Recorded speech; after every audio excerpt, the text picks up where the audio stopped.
বল তোর মরার আগে শেষ ইচ্ছা কি? আমার যা ইচ্ছা সেই ইচ্ছাটাই তুমি পূরণ করবে। আবে মরদের বাত আর হস্তিকা দাঁত মুর যাবেক মাগার টুট যাবেক নাই। দাদা যাকে একবার কথা দিয়ে দেয় সেই কথার কোনোদিন খিলাফ হয় না।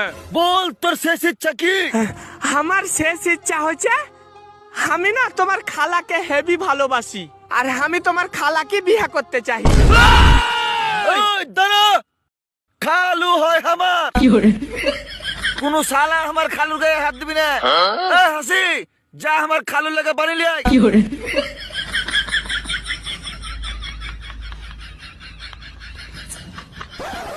দাদা তোমার তো কোনো খালাই নাই। এই, মার শালাকে।